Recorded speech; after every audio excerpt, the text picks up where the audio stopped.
जय श्रीमन नारायण गुरुजी। जी गुरुजी मेरा ये क्वेश्चन है कि गुरु मंत्र गुप्त क्यों रखा जाता है? क्योंकि किसान खेत में बीज डालता है तो उसे मिट्टी के ऊपर डालता है कि मिट्टी के भीतर डालता है? मिट्टी के भीतर। फिर बीज को मिट्टी के अंदर गुप्त रखा जाता है, चिड़िया चुग ना जाए, इसलिए मंत्र गुप्त होते हैं। कुछ मंत्र गुप्त होते हैं, कुछ ओपन होते हैं। तो गुप्त मंत्र को गुप्त, ताकि जो जितने भीतर होगा गुप्त तरीके से उतना वो बढ़ेगा। हर चीज़ पर्दे के बाहर की नहीं होती, कुछ चीज़ें पर्दे के भीतर की होती हैं। जी गुरुजी। एक मर्यादा है मंत्रों की। जैसे शरीर में हम चेहरे को खोल के रखते हैं, बाकी शरीर के अंगों को ढक के रखते हैं, क्योंकि उनको ढकना मर्यादा है। उसी तरह कुछ मंत्रों को ढकना, उन्हें गुप्त रखना, ये मर्यादाएं हैं। जी। और गुरुजी मेरा दूसरा प्रश्न कि जो राजा बलि थे वो तो बहुत अच्छे थे, उन्होंने 99 यज्ञ करे, तो फिर भगवान जी ने छला क्यों? छला क्यों? आगे राजा बलि को इंद्र बनाएंगे ना भगवान आगामी मनवंतर में।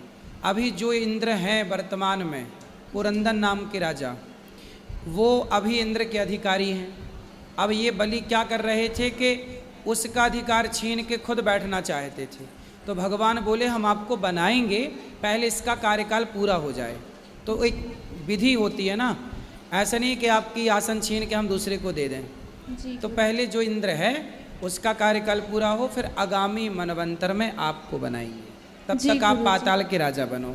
जी। और गुरुजी रामचरितमानस में उत्तरकांड में काकभूषणी जी गरुड़ जी को उनकी कथा सुनाते हैं, तो वो बोलते हैं कि जब वो राम भगवान के उदर में गए तो वो बहुत कल्प तक रहे। हाँ। उनके अंदर। और फिर आगे लिखा है कि मोह के कारण वो 2 ही घड़ी देख पाए सब कुछ, तो वो बहुत कल्प कैसे रहे, 2 घड़ी में देख पाए? तो कल्प देखो, भगवान चाहे, जैसे गोपियों के संग भगवान ने रास रचाया। जी। तो रास तो एक रात का हुआ, जरा सी देर का, लेकिन कहते हैं वो कल्पों तक चला। हमारे लिए और आपके लिए तो भगवान चाहे तो इतने से चावल के दाने में पूरा संसार बसा सकते हैं। जी गुरु। तो भगवान एक रात में कई कल्प के बराबर एक रात को कर दें, तो इसमें क्या बड़ी बात। जब राम का जन्म हुआ तो 1 महीने तक सूर्य अस्त ही नहीं हुआ, दिन ही दिन रहा, पर ये मर्म कोई नहीं जाना। तो भगवान क्या नहीं कर सकते, दिन ही दिन कर दें, रात ही रात कर दें, एक दिन में कई कल्प कर दें, कई कल्पों को एक दिन के बराबर कर दें। जी। तो लीला में आता है सब चीज़ें। जी गुरुजी, धन्यवाद। गुरुजी राधे राधे। जी। मैं गोविंद संगई कलकत्ता से आया हूँ। मेरे पापा मुझे अनाथ आश्रम डाला है। क्यों? बोलते हैं कि तू मेरी ज़िंदगी का कांटा है, क्या करना चाहिए, और मैं अलग रहता हूँ। तो आपकी माँ कहाँ है? मम्मी और पापा का डिवोर्स हो गया है। तो माँ के साथ में नहीं रहते आप? मेरी बहन है, वो मम्मी के साथ रहती है।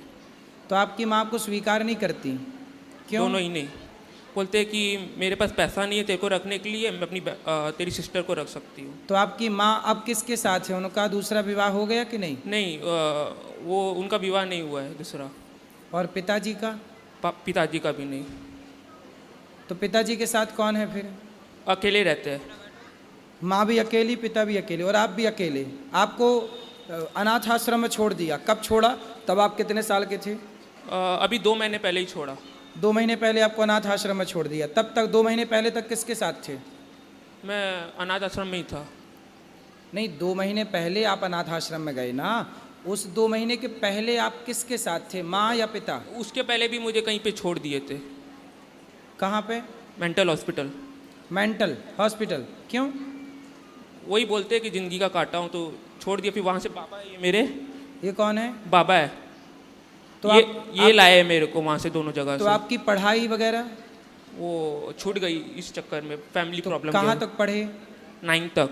9th, उसके बाद छूट गई। तो अभी आपके माँ भी अलग रहती हैं, पिता भी, तो दोनों मिलके नहीं रह सकते हैं? क्यों?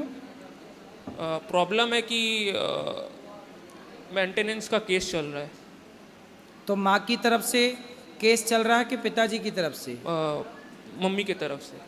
मतलब माँ ही नहीं चाहती आपके पिताजी के संग रहना? और पापा का भी स्वभाव थोड़ा ख़राब है। पापा का स्वभाव खराब है। अब बताओ, पति पत्नी की लड़ाई में बच्चे की ज़िंदगी खराब हो रही है कि नहीं? कौन सी समझदारी है, कौन सी कॉलेज स्कूल में आजकल लोग पढ़ रहे हैं और क्या पढ़ रहे हैं, पढ़ के क्या बनेंगे ये स्वयं, क्या बनाएंगे बच्चों को और क्या बनाएंगे देश को। सोचिए, पति पत्नी दोनों प्रेम से रह नहीं सकते कि प्रेम से रहें तो घर का माहौल अच्छा हो और बच्चों का भविष्य संवरे। तो बहन आपकी पढ़ लिख रही है ना ठीक ठीक? हाँ, बहन पढ़ रही है, बट पैसे की कोई कमी नहीं है, पर शांति नहीं है, इसलिए अलग है। तो आपकी माँ और आपके पिताजी को समझाओ, आपके दोनों प्रेम से रहो। 5 साल से अलग है। हैं? 5 साल। कोई बात नहीं, 5 साल से अलग है तो क्या हम हुआ? लोग ने समझाने की कोशिश रहना की। चाहें तो वो साथ में रह सकते हैं। नहीं, हम लोग ने समझाने की कोशिश की थी, तो पापा ने धमकी दिया बाबा को कि अगर आप कलकत्ता आए, अभी जो मुझे वहाँ से लेके आए यहाँ पे, मैं जयपुर में ही था, तो वो बोलते कि खून कर देंगे बाबा का, मार डालेंगे। तो आपकी माँ क्या चाहती हैं पिताजी से आपके? जो चाहती थी वो पापा ने बेच दिया। बेच दिया? स्त्री धन। स्त्री धन क्या? पापा ने गोल्ड चढ़ाया था मैरिज में, हाँ। तो वो बेच दिया। तो माँ को पैसा चाहिए था? पैसा नहीं चाहिए थी, वो उनकी मतलब मेरी बहन के मैरिज में काम आता। और पापा को क्या दिक्कत थी माँ से? दिक्कत कुछ नहीं थी, मम्मी के एक हैंड नहीं है, एक हाथ नहीं है? हाँ, अंगुलियाँ छोटी है। उंगलियाँ? तो उनको प्रॉब्लम ये था कि ये अपनी मम्मी से क्यों बात करती है, अपने पिताजी से क्यों बात करती है, अपनी भाइयों से क्यों बात करती है, ये सब दिक्कत थी। मारते थे। तो आपकी माँ वो अपनी माँ से बात करती रहती थी? देखो, हर जगह लड़की की माँ ही जिम्मेदार है, देख लो। लड़की की माँ, देखो बातें करना, जब पति मना कर रहा है कि बातें ना करो तो ना करो भैया, अपना घर बचाओ। अब किया तो लो बच्चे अनाथ हो गए, ये कौन सी समझदारी है? और वो आपकी नानी, आपने अपनी नानी को नहीं समझाया कि नानी आप काहे बात करती हो हमारी माँ से? मैं बोला पर उनने कुछ सुना ही नहीं, और उस समय मैं छोटा भी था थोड़ा। मतलब कुल मिला के आपकी नानी ने आपका घर बिगाड़ दिया, ये बात सही है कि गलत है? सही है, उनने सबसे ही लड़के रखा है, मतलब बहुत बड़ी फैमिली हम लोग की, सबसे डिस्प्यूट है। नानी ने? नानी का भी और पापा का, मम्मी का नहीं है, मम्मी तो रहती है अपनी फैमिली के साथ। ठीक है, चलो भगवान से हम यही प्रार्थना करेंगे कि आपके परिवार में सब अच्छा हो, माँ बाप एक रहें और आप पढ़ाई लिखाई करें आगे की, भगवान सुखी रखे। कोई सवाल हो तो बताओ मेरे लायक। यही सवाल थे, बस यही प्रार्थना कर सकते हैं। आप ले आओ तो हम समझाएं उनको। राधे राधे गुरु जी। जी जय श्रीमन नारायण। जय श्रीमन नारायण। गुरु जी, एक छोटा सा क्वेश्चन है, जैसे बच्चों को बर्थडे वगैरह सेलिब्रेट करते हैं तो गिफ्ट में भगवान जी की प्रतिमाएं वगैरह गिफ्ट में आ जाती हैं। मंदिर में तो ऑलरेडी हमने मंदिर सजा रखा है, तो उन प्रतिमाओं को क्या हम दूसरों को गिफ्ट दे सकते हैं? हाँ, क्या किया जाए? गिफ्ट कर सकते हैं, उसमें कोई प्रॉब्लम नहीं? क्योंकि कुछ लोगों ने बताया कि नहीं उन्हें रखो, तो हम अब मंदिर तो एक ही है, कहा कितनी मूर्तियाँ रखी जा सकती हैं? नहीं नहीं, ज़्यादा मूर्तियाँ भी नहीं होनी चाहिए। कोई दे तो गिफ्ट उनको अलग रखो। हाँ। कोई फिर फंक्शन हो तो आप गिफ्ट करते रहो। अच्छा, दूसरी चीज़ गुरु जी, हम भी विद्यालय का संचालन करते हैं नोएडा में, और CBSE से नर्सरी से 10 तक का संचालन कर रहे हैं। तो हम आप यूथ आइकन हैं इस समय, आइडियल्स हैं, तो कुछ ऐसी सोच बच्चों को बताएं कि शिक्षा के साथ साथ, जैसे आप बताते भी हैं कि बच्चे अपने संस्कार ना भूलें, 2 शब्द बोलें ताकि बच्चे अपने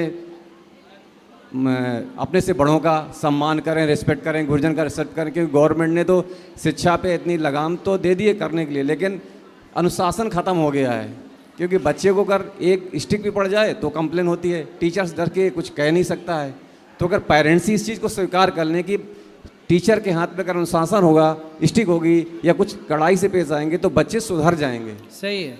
तो ये चीज़ थोड़ा अगर अपने से बताएंगे तो शायद पेरेंट्स को उस पर बेनिफिट होगा और कुछ बच्चों का राय सही होगी। सही है, आज़ादी ज़रूरत से ज़्यादा ना हो, क्योंकि भगवान राम ने कहा था समुद्र से रास्ता दे दो, प्रेम से नहीं माना। पर भगवान ने जब गुस्सा किया तो विनय न मानत जलधि जड़, गए 3 दिन बीत, बोले राम सकोप तब भय बिन होई न प्रीत। तो शासन तो ज़रूरी है, थोड़ा बच्चों को डांटना फटकारना पड़ता है। सरकार जो बिल्कुल ये कह चुकी है कि आप बच्चों को मार नहीं सकते। चलो मारा ना जाए पर एक तरीके से डांट दिया जाए, जैसे वो समझें वैसे समझाया जाए। और बच्चों के सिलेबस में ना मातृ देवो भव पितृ देवो भव का जब तक ये पाठ ऐड नहीं होगा तब तक बच्चे बड़ों का आदर नहीं करेंगे।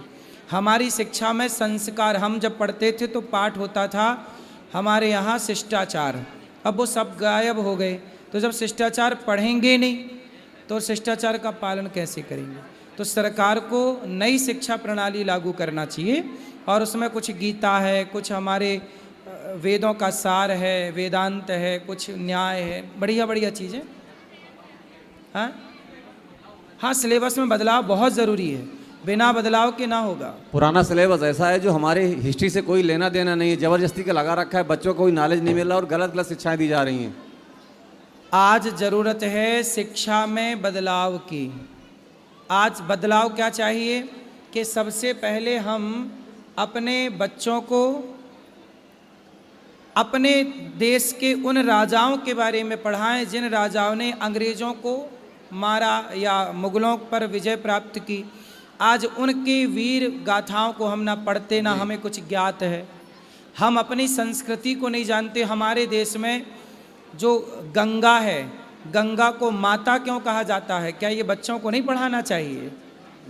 क्या हमारे वेद पुराणों में साइंस नहीं है? वो साइंस को नहीं पढ़ाना चाहिए क्या? बिल्कुल पढ़ाना चाहिए। अब वो धीरे धीरे क्या हो गया कि हमारा अपना साइंस तो हो गया लुप्त जी। अब हम विदेशों की टेक्नोलॉजी पर हो गए हैं निर्भर।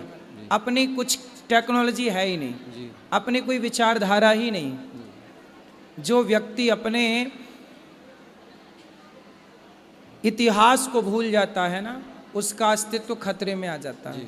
इसलिए अंग्रेज आए तो सबसे पहले अंग्रेजों ने मुग़लों ने नालंदा में आग लगाई जी, ताकि वो साहित्य जला सकें। जी। इसलिए साहित्य ज़रूरी है, हमारा अपना ज्ञान ज़रूरी है। हमारे यहाँ जितना भी ज्ञान था पर काया प्रवेश, आद्य शंकराचार्य जी दूसरे शरीर में प्रवेश कर जाते थे, ये विद्या थी। लेकिन अभी विद्या लुप्त हो गई सब धीरे धीरे। चलो, एक सरकार को चाहिए कि वो नई शिक्षा प्रणाली लागू करे। बात अच्छी कह रहे हैं। धन्यवाद। राधे खुश राधे। रहिए, खुश रहिए।